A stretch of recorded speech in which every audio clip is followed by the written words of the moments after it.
Daniel Hardman's return. He goes into the meeting and says he's Jessica's second in command. So I guess setting aside the little sexual tension that Lewis has with the recruiter.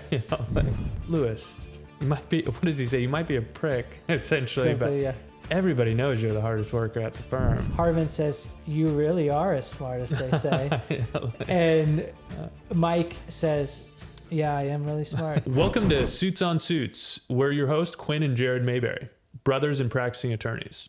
In this show, we cover culture of law, legal concepts, and plot points that come up on the show Suits.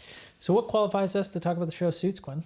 Yeah, not much. But in addition to being lawyers, Jared practices at a big law firm that's fairly similar to Pearson Hardman in many respects. And I went to Harvey's alma mater.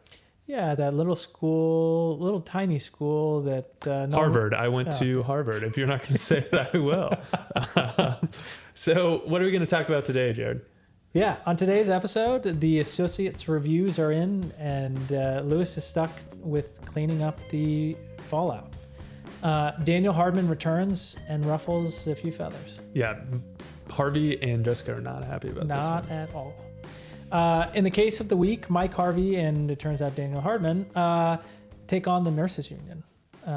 We really crush those nurses. Yeah, one overtime hour at a time. Yeah, exactly. We do a bit of a deep dive into the union into unions so that you can understand the context for how it plays out in the show. Yeah, and some of those power dynamics at play. So before we dive in, let's give everyone a recap of this episode. So it's episode 3 of season 2, titled Meet the New Boss. Yep. The title kind of gives it away, Quinn. Yeah, I think that's exactly right. So we see Daniel Hardman return to the firm, and despite claiming he'll be second in command to Jessica, repeatedly attempts to undermine her authority during a partners meeting. He's trying to take control of the proceeding there. Yeah, we don't really go into that much detail about this one, but Mike helps Rachel write her Match.com dating profile by describing what he loves about her, inadvertently revealing his feelings. Then the firm represents Prescott Hospital in their labor dispute with nurses who are striking due to unpaid overtime. Yeah. Mike gets caught in the crossfire between Harvey and Hardman in the labor disputes. We see him take a personal interest as his grandmother lives in a Prescott-managed facility. And finally, Pearson Hardman ranks second to last in associate quality of life. This threatens their recruiting privileges with Harvard, and Lewis is tasked with fixing this problem. Can he do it? Yes, he's the man for the job. He's the man. He lives and breathes Harvard. So should we start by talking about Lewis and the associates? Yeah, let's dig in there. This is a good culture of law moment. Yeah, I feel like there were a lot of real parallels to life at a big law firm. Is that fair to say? Yeah, I mean, I think so. It is funny because, like, I think these quality of life or working conditions, I guess, are definitely tracked by third-party companies and surveyors. Like, I believe the American Bar Association, the ABA. I think they do it for sure. Yeah. The one that I think most law firms care about is Volt. Okay. But a question for you. We did not have some kind of survey that we used internally at Berkeley. Was that something you guys had at Harvard? Not that I'm aware of. OCI, the recruiting department, kept all kinds of stats. Some of those were public, some weren't. But they definitely monitored the relationship with firms to make sure it was productive both ways. Obviously it had to work for the firms for them to come back and continue to recruit at Harvard, and vice versa. They wanted to make sure that the students were, being placed and were in a really competitive position. So they monitored it for sure. Yeah, but I mean, do you think that they've ever or had you ever heard of someone, like a firm being struck from recruiting at Harvard? First of all, I don't even know how you control that other than you can't come to on-campus interviews, OCI. Yeah. I can't think of a firm that was banned from OCI. I'm sure it's happened, but I bet it's there's a weighting though. Like you're not going to, a top 20 firm is not going to be banned ever. Yeah. But is that a question of they know that they can't be banned because it would be detrimental to their firm, or is it we need to be able to place our lawyers there? I think both. Yeah. It seems like almost certainly both. Mutually assured destruction. Yeah, exactly. They have to play well with the law schools. The law schools have to play well with them. It's a symbiotic relationship. And I think they're both sophisticated enough actors on balance that they're not going to mess that up. Yeah, I mean, it is funny though, because like as a law student, I remember not having basically any information on these firms. If you didn't grow up in a household with people who knew or worked in large law firms, Yeah. You're going in blind, basically. Yeah, they all kind of feel the same, right? In a lot of ways. I completely agree. I think so. I had the benefit of your experience and your perspective. Also had, at least at Harvard, most of the students end up working for big law firms. There are other common, like, first jobs, clerking for a judge, for example. Yeah. But most people ended up at a big law firm. And so, you'd have friends who are a year or two older in law school who had been through the process and they had some perspective, or you had, friends your same year who, also had siblings or a family member or something who's in that world and provided perspective. But everybody was going in like really struggling to distinguish the firms, I think. Yeah. And it is funny because you're just searching for data. So like to your point, yeah, everyone at Harvard or a majority of Harvard students end up at large law firms. You're probably talking to 3Ls who are just finished their summer and like, hey, what do you think about this firm? What was the vibe? How was the summer? And then you soon realize like the summer is so different than actually practicing there. And you're like, I got pretty bad data.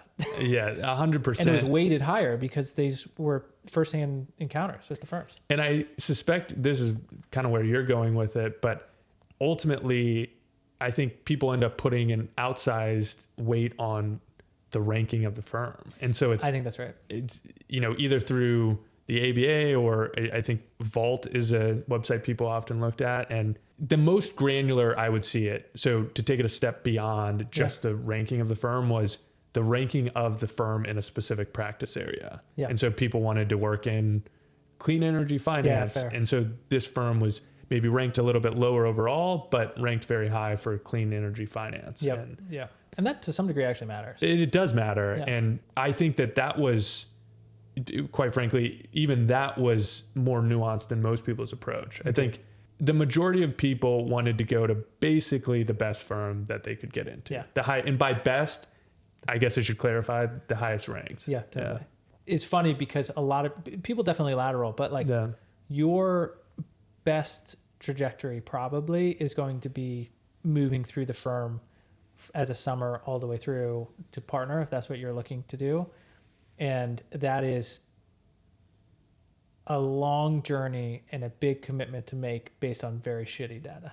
Couldn't agree more. And I think that the people would sometimes start to develop a more holistic perspective through the recruiting process where, they would maybe be more interested in some firms than others based on rankings at the onset, but then they'd start to like develop some, very cursory relationship, but they'd get to know some partner at a recruiting event or associate or something. Yeah, exactly. And then they'd start to develop more of a feel for that firm, or maybe not even that firm as a whole, but one practice area or one partner who's within that practice area at a firm, and start to see like they could begin to envision themselves there. Did you experience that at all? Yeah, it's funny. I think that you're exactly right. What they're doing, there are two things happening. The firm's putting forward their most social, gregarious, charismatic people so that they come off as this is our culture. So it comes off as this is our culture. And then the, law student is like, who am I making a connection with? Because like the people I want to work with are the people that I have a connection with. Right. And so absolutely, that's where it is a funny, again, it's not great data that you're going up with. I couldn't agree more. And while that isn't great data, I would argue it's much more significant than the firm's rankings. 100%. That's totally true. Yeah. And so I think in my experience, people started with just their overall ranking on a website like Vault. Then they would start to dig into maybe specific practice areas. And then finally they would try and get to know some people at that firm and see if it felt like a good fit. Yeah, I guess the closing comment on this for me is if they offer it, which almost every firm will, ask to meet as many of the associates as you can. Go to dinners, go to lunches, whatever, so that you can really get to know what the full breadth of the associate group's like. Yeah, I think that that's really good advice. And I guess just to clarify, the inverse of that order I just mentioned, I think is the most valuable information. Yeah. It's going to be a really rough data no matter what, but arguably the most important is, do you feel like that's a place where you get along with people and you could see yourself working? And so start there, or I try and get to that point as quickly as possible. Yeah. So I guess setting aside the little sexual tension that Lewis has with the recruiter, which is what? Let's not. Okay. So what do you think that's based on?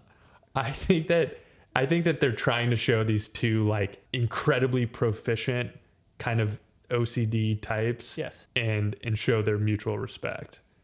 That turns into some kind of affection. Yeah, not just respect. All right. So setting aside the sexual tension there, where were you going with this? Yeah. So I think, the representative from Harvard brings up the fact, like her intuition is that the associates don't actually respect Lewis, which obviously pisses him off so much that he walks away from the potential love of his life to address the situation.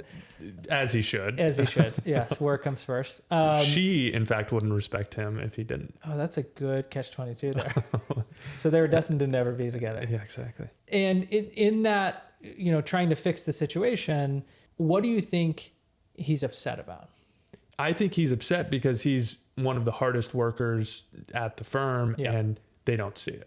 It's funny because I think there's like a pride in it that he has about being a hard worker. And I think that that's 95% of it. Yeah. There is a real reputational risk here that I would find frustrating. Hard work at firms like this is incredibly important to success, or if at least the perception of being hard work. It's the perception. I agree. And it's funny. I'd be curious to get your take. There is like a culture, at least in the early junior ranks, of people bragging about all-nighters, about working the hardest, having the most hours. And frankly, they're doing a lot of grunt work, but, just showing their Iron Man status versus I do think, partners who work really hard get a lot of respect. So like, how do you split that baby? And like, what are your thoughts on those two different like perceptions? To me, it's a fine line. The fine line between, just to clarify, being an obnoxious twat and being someone who has a perception of being a hard worker. Let's be clear that perception only really matters professionally. Yes. If you're constantly telling your friends how hard a worker That's you are. That's a very good point. Like, doesn't do anything for you except isolate your friends. Oh, they hate it. Yeah, it's like, I think quickest way to get an eye roll, I think doing things like responding really quickly, taking on important tasks with a quick yes, and taking that off of somebody else's plate, really focusing on these substantive ways. Like delivering. Bingo. Yeah. I think delivering as opposed to posturing. I think that posture, and then if you are going to posture and you realize that there's maybe some importance to that, just do it at work. I think that's exactly right. Yeah. And so delivering, making sure you actually bill a lot of hours. I mean, that's one way to deliver. Totally agree. And then to the extent you are going to posture a little bit, just posture at work. I guess the next kind of phase of Lewis's issue is he's expressing to them that the reason I give you substantive work, which they're perceiving as his work, is I'm trying to give you more experience, right? And this is clearly a job that is an apprenticeship. And if it ever fails to be an apprenticeship, it's going to be really hard to learn, because I don't know about you, but I didn't learn like half of the practice in law school. Yeah, law schools will have to fundamentally change their model. Yeah. So is that, whenever you went to the law firm, did you feel like, was that like a resounding kind of battle cry that every law firm that you interviewed with would say, is you get real experience here versus not? That's something I think a lot of firms talked about. There were two things that I remember firms trying to sell. Yeah. Or maybe three. Work-life balance, and I'll just dispatch with that quickly because you heard that occasionally. Yeah. basically that's not what's on offer and not what they're selling. Yeah. I heard firms occasionally talk about it in relation to other firms that they would call like sweatshops. Yeah. And so they weren't saying that great work-life balance here, but you would occasionally hear firms say this is going to be so much better than being at X. Yeah. So work-life balance, or I guess relative work-life balance, substantive experience, to your point, you'd hear that a lot. Then the only other one was essentially culture or the vibe. which I think is really what they're trying to say by work-life balance. I totally agree. Yeah. It's like you'd rather work with these people than those people. Yeah, you're going to work a lot. You're going to get along with us, and no one is a screamer. Yeah. Those are the kind of things. Totally. It's like such a low bar. Nobody's abusive. That's funny though, because I think that's exactly right. And it's actually so important though. It is. Some of these places, people seem to be kind of jerks, quite frankly, on top of having these extreme expectations. The extreme expectations, I think you're maybe a little bit naive if you go to a highly competitive place like that that's notorious for having a culture of high expectations, and you don't see that coming. Yeah. But some places, they're incredibly nice about it. Yeah. Totally agree. At least, yeah. And I guess that ties us back into Lewis. Like, what do you think about his approach? Well, actually, I'd be curious to get your take on this, just as somebody with much more experience at a big law firm.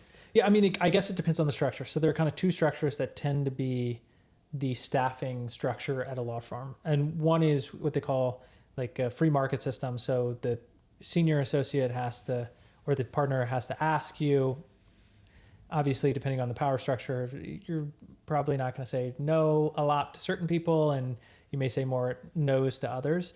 And then two is like kind of you're working with a partner or a couple partners in a group, and you just are stuck working with them.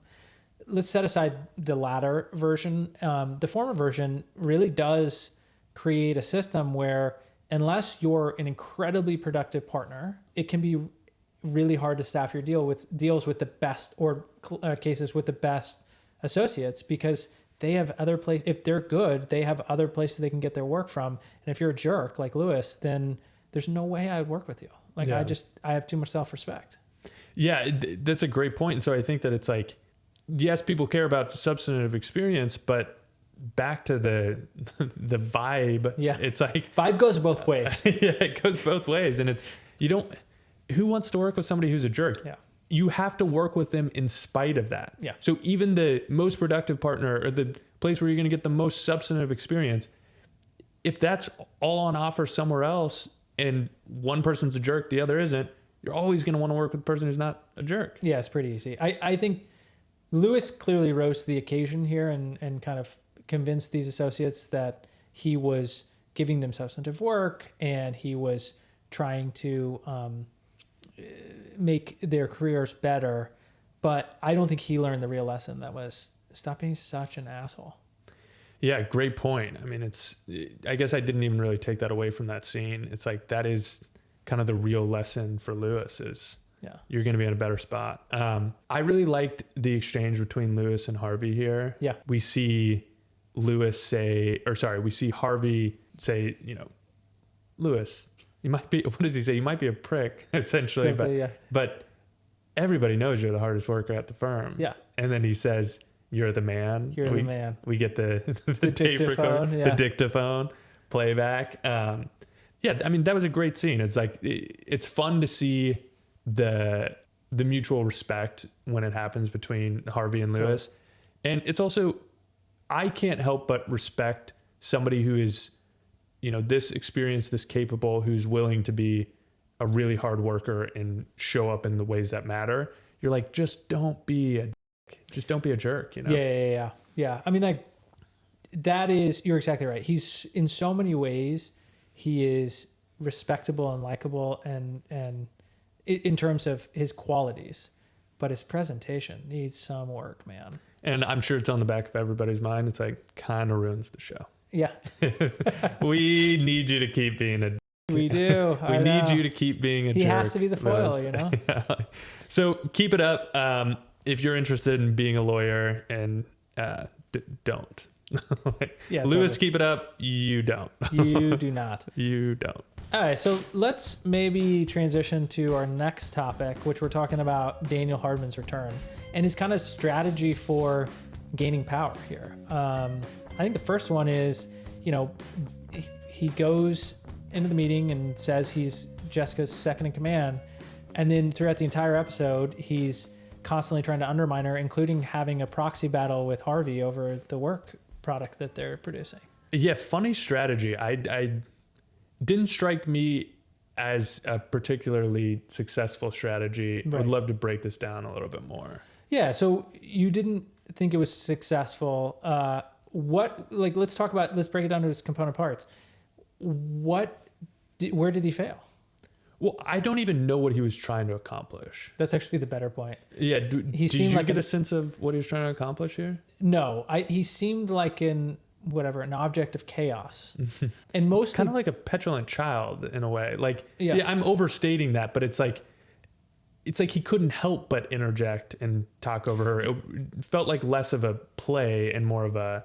That's actually a good point. I don't think it was a strategy. It almost felt like, I demand your respect and you're not showing it to me. And so I'm going to find ways to beat you in little petty things to show, so that I can then say, I told you so.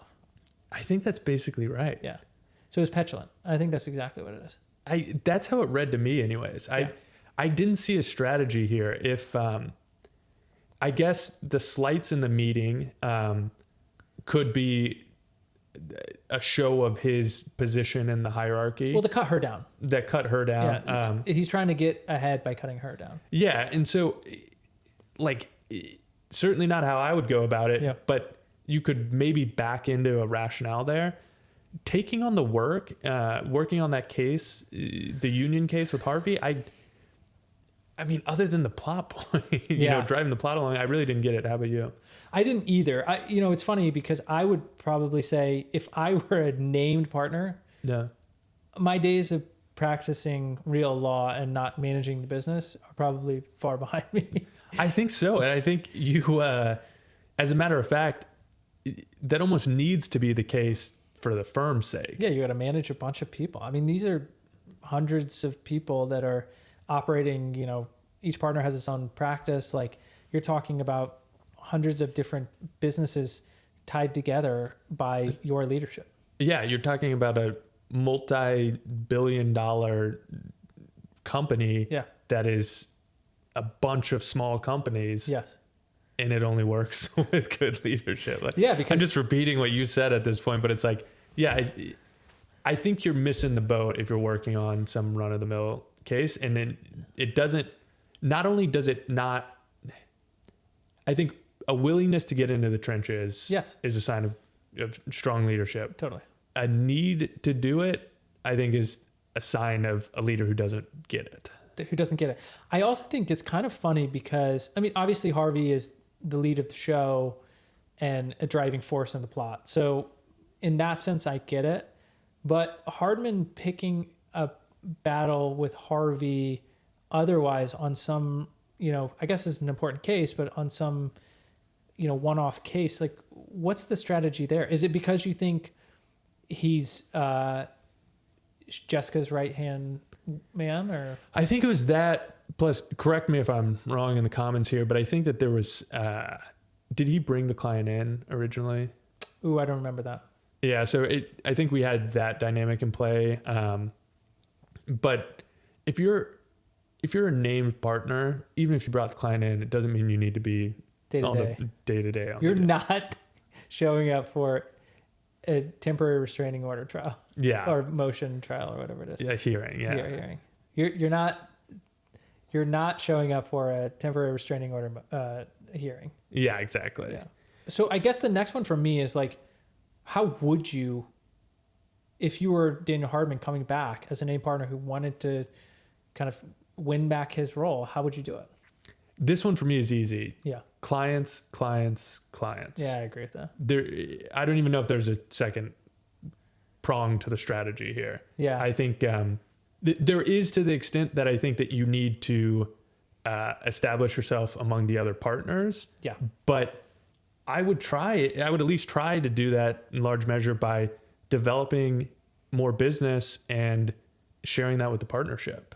I mean, you're going to drive the firm's revenue and individual partners' revenue in a way that I think is likely to be successful for everybody, substantively successful, and it's a very visible way of projecting that success.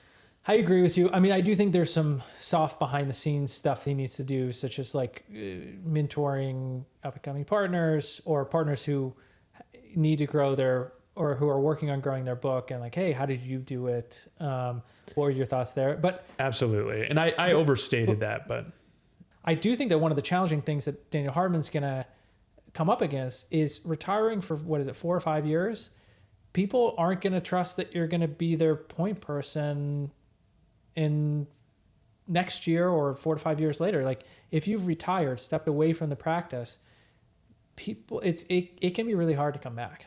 I'm sure that's true because I guess ultimately you have to demonstrate your value. You have to show why you should be the named partner. And I mean, well, I also just mean like with clients. Like I think it's gonna be hard to build the practice with clients because they with clients, not with other partners. I think it's harder with clients because I think they're gonna think between myself and the law firm and the partner I'm working at the law firm. That makes sense. They want to make sure they have this working relationship with. And there's historical knowledge, there's institutional knowledge, there's so many things. Like one of the hardest things for large corporations, one of the biggest reasons for a large corporations not moving or porting over their business is there's a lot of institutional knowledge that the firm has, specifically the partner. A lot of associates leave, year to year, but the partner's there for a period of time and they know everything about the company.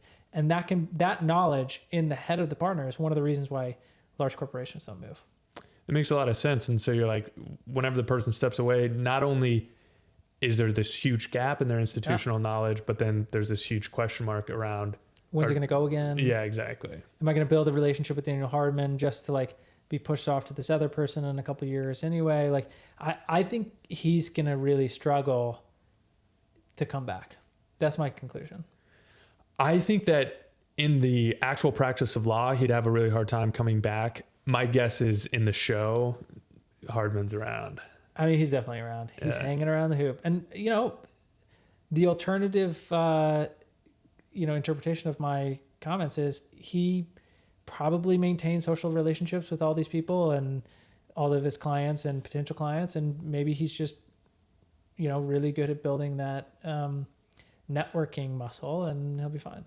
Yeah, maybe so. And I mean, things that sometimes feel a little silly on their face end up mattering to people. Like the fact that he's a named partner, I think can sway business at times. It's like they assume that they're going to have access to the best service. It's not going to be some wing of the firm, but if they're working with Hardman, Hardman's in a position to throw the full weight of the firm behind the case. Things like that. So I don't know. I'm curious to see how it plays out on the show. I think that's realistic too. If you're actually a named partner with a very senior partner with a lot of power within the firm, you have an ability to move resources in a way that others don't.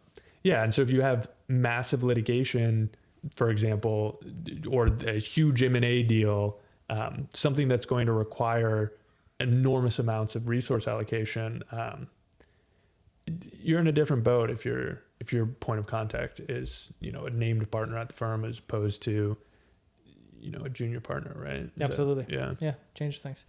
So let's talk about the case where we see Hardman entering back onto the scene, this union case. Can you tell us a little bit about unions before we dive into the way it plays out on the show? Yeah, absolutely. So unions, people have been fighting for unions for a long time. In the United States, this was codified into law pursuant to the National Labor Relations Act of 1935, which is kind of a New Deal legislation. And it gives employees the right to unionize or collaborate in their negotiations with their employers. And within that, there are certain rights to protect that negotiation, including the right to strike, which is in Chapter 7 of that same act. And surely one of the more important rights. It's such a powerful form of leverage in these negotiations. And because it's such a strong leverage point, there are a lot of parameters around what lawful strike looks like, including, what's the objective?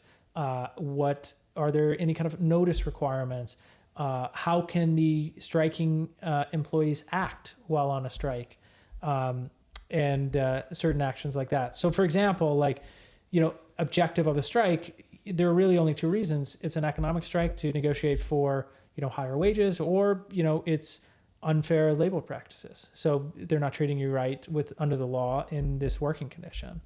We talked about the notice requirement as a piece of the lawful strike. And this is one we're going to talk about in more detail whenever we're talking about the actual case at hand. But, some certain industries the law requires people in those industries to give a certain notice period before they actually implement the strike, so that they don't want to take away the right because it's such a strong leverage point, but they also don't want to leave the industry, with his hands tied behind his back, unable to operate, right? Yeah, and I mean, oftentimes unionized industries are the bedrock of a modern economy, and so let's think about longshoremen. I think that there's a strike down in Long Beach, or at least threats of one, and so it's like if they struck without any notice, it could completely cripple the industry, and so it's like, well, everything comes to a stop. You're not getting any kind of inbound products from around the world in a lot of ways. Exactly, and so it's like I was struggling to articulate a point there, only because not because I couldn't think of an industry, but it's just broad. But because there are so many. In fact, it's like factory workers, any form of transportation. There's just so many industries in which they are serving the economy and the populace in such a meaningful way, where you have a bunch of teachers who strike overnight, then classes wouldn't be taught, for example. And so it's like giving the counterparty a chance to meet their wishes facilitates a more efficient exchange. Yeah, meet their wishes. And also, if the strike is going to eventually happen because they're just too far apart, it gives the counterparty the ability to figure out a way to keep the ships going in the longshoreman example, or ships docking. So that kind of brings us back to the episode. We know that the nurses are about to strike, and we know that Harvey and Hardman are talking about, what strategy they should use to enact their leverage, which is to stop the strike by enjoining or restraining the strike. So there are two kind of mechanisms there. One is an injunction and one's a temporary restraining order. The funny thing about how they talk about it in the episode is as if those are two separate mechanisms for, distinctly separate mechanisms for attacking the strike. But really, for the most part, people are trying for an injunction and in the intervening period applying for or trying for a temporary restraining order. So I kind of think of them as two prongs of the same strategy, like a short-term gap covering the time period before they can actually achieve the hearing for the injunction. Yeah, I think that that's a fair characterization. There are strict time limits on how long a temporary restraining order can last. And even if you go up to the maximum period, it's a relatively short period of time. I should know what it is. I want to say it's 2 weeks for a federal TRO. But regardless, I think that's right. They're accomplishing essentially the same relief. One is longer term than the other. And as a result of the fact that one is longer term, there are more safeguards put in place. Yep. So that covers the strategy here. One of the hard things I think that Harvey and Hardman are going to come up against, despite the fact that they won the TRO, is strikes are illegal. And there is a high bar for enjoining or restraining a strike unless it's unlawful. And so they're going to attack, hey, are the employees acting improperly? Are they being violent, et cetera? Or potentially the notice requirement. And one of the things that caught my eye here is there's a 10-day written notice requirement for people in the healthcare industry to provide to the employer before they can strike. And I think probably the best argument that Hardman and Harvey have is that requirement wasn't met here. So as we're watching this unfold, appreciating that there is a right to strike, these touch huge industries. with many employees where we don't necessarily have this infinite pool of other willing employees to come replace these jobs.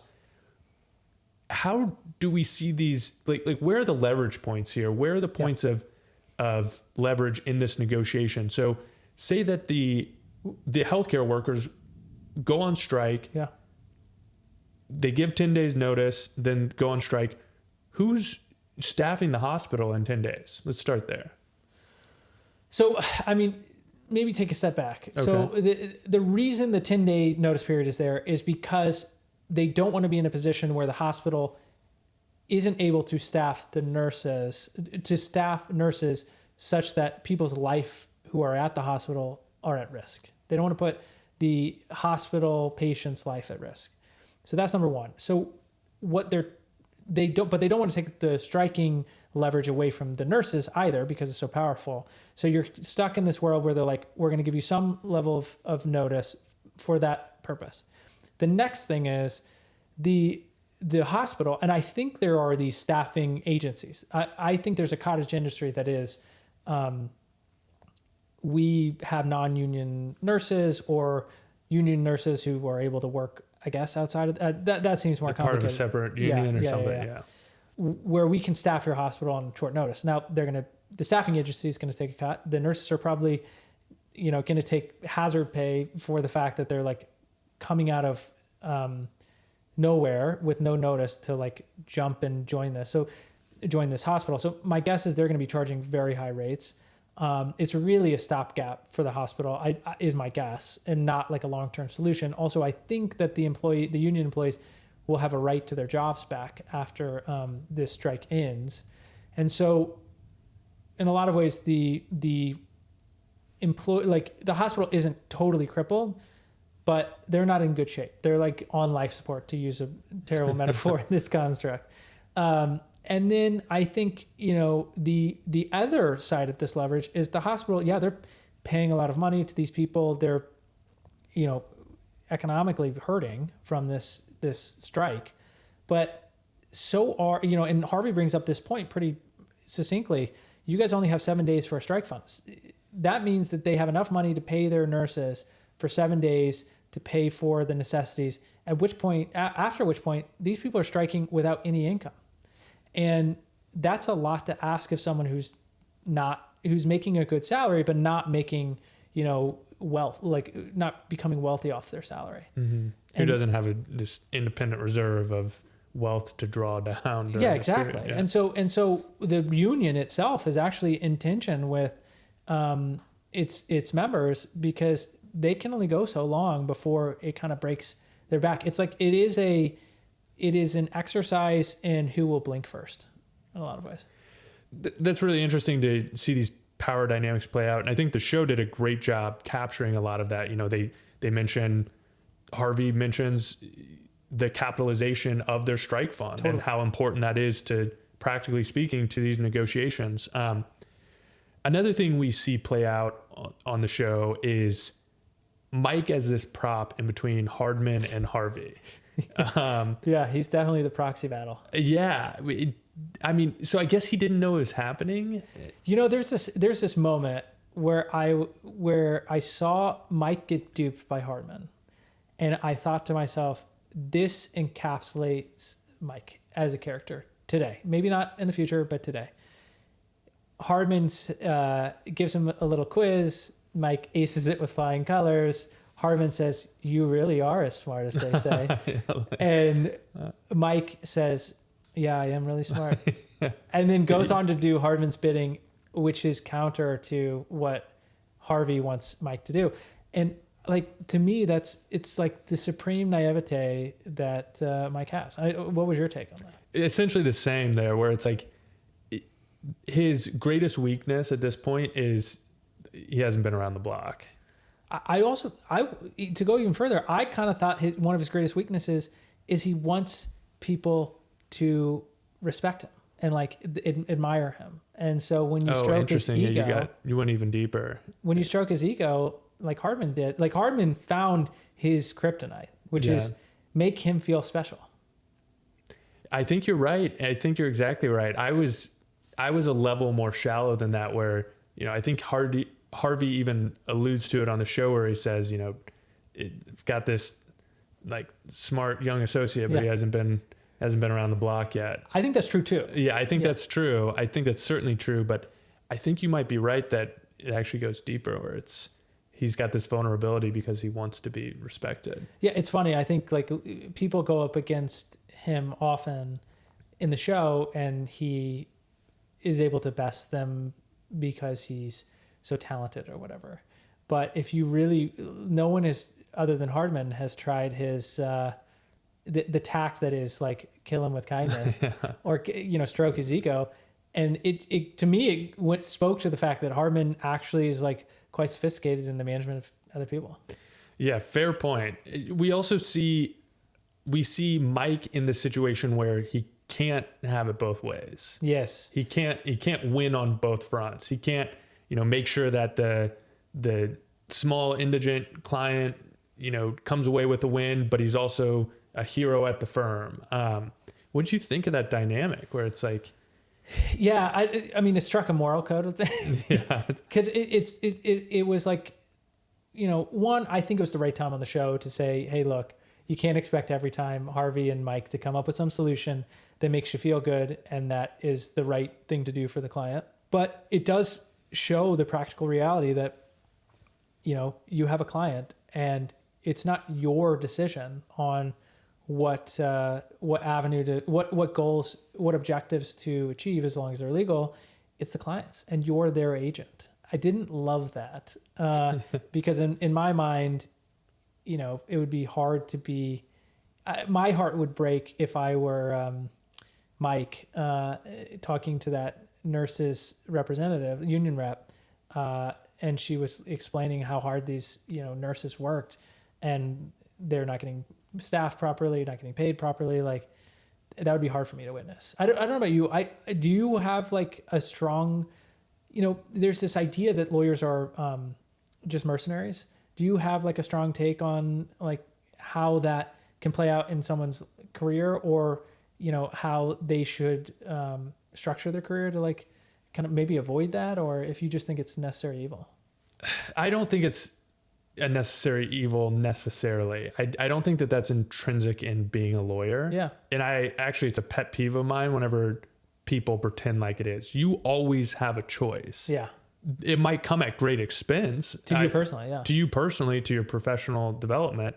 But to act as if there's no choice, I find really annoying. Yeah. Of course you have a choice. There are plenty of lawyers out there who are only practicing in line with their morals. Yeah, totally. Trying to achieve, whatever objectives line up with their moral code. So I think, yes, you absolutely have a choice. You also shouldn't be naive about it. It might come at a cost to your professional career. So it's like, if you want to be at a big law firm that represents enormous corporations, oftentimes you're going to be serving the objectives of these enormous corporations, and those may or may not be in line with your personal morals or objectives. And so it's like, if that's how you want to practice, it's totally fine, but just don't pretend like it's not a choice. It is a choice. And I think, in fact, it's part of the reason I didn't want to ultimately practice at a big law firm. It's not necessarily because firm is doing something evil or,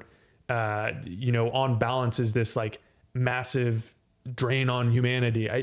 I don't think that that's a fair characterization. But what is true is, if you want to practice in that environment, you are going to be serving the objectives of these large corporations, and you only have so much say over it and so much autonomy within that environment. It's your choice whether or not you want to stay in that environment. I mean, maybe to kind of break down what I think you're saying, because I agree with it, is, look, the objectives of the client, or you're serving the objectives of the client. If you're serving a bunch of corporate entities where you could average out their objectives or figure out their objectives, generally speaking, and most of them don't align with your objectives in life, then there's no way that you're going to be able to work at the firm that's serving those large clients without compromising. Yeah. And then, like, to your point, there's always a door. you can always walk out the door and say, I'm not practicing here. I want to do something else. And, you know, the only way to have real autonomy over your clients is to, you know, work by yourself or own the shop or work with, you know, very, very like-minded people. 100%. And it opens up this whole other, you know, more philosophical question. I think we've touched on it on the show before, but back to the point of, you know, is everybody entitled to an attorney? Yeah. I personally think the answer is yes, but it doesn't mean I need to be that attorney. It doesn't have to be me. Yeah, first and foremost. And then I think secondarily, it's like, I think that point applies most strongly whenever somebody otherwise wouldn't have any representation. In the case of a large, rich corporation, they have their pick. They have their pick. And so you're like, it really, really doesn't need to be me. Yeah. I think that the justifications that criminal defense attorneys make, even when defending somebody who they essentially know committed some atrocious act, those justifications don't hold up in this context because they have representation. Do you want to choose to commit your time and energy towards being that representation? Yeah. Agreed. I agree with you. I think that this is best discussed as just like raw power dynamics. Yeah. And so whenever you have an indigent criminal defense client, that person is going up against the full weight of the state or the federal government and all of those resources. Totally. We have an adversarial system, and without representation, it is really tough to imagine that person getting a fair outcome. Totally. On balance, more often than not, they will not get a great outcome. No, it'd be terrible. And maybe to put a bow on this kind of section, my question to you is, how do you feel about the fact that Mike's information, the information he gathered from the nurse's rep, is the information Harvey used to squash the negotiation? What a gut punch. What a gut punch. And not only that, he's got a grandma. Do you think he's got to move his grandma? It's like, I mean... I think I would. You've got to have a lot of faith in those nurses and that nurse's rep to take the higher ground. Yeah, like, they know the lawyer and the grandmother who caused this whole problem. And it's almost sadder if you don't feel like you need a mover. They're such good people. You can really Well, he's naive enough. He's shown his naivete that maybe truly. Well, I think that wraps up this episode. Yeah, thanks for joining. We will see you next week. Yeah, please like, subscribe, give us a comment, and we'll see you next week.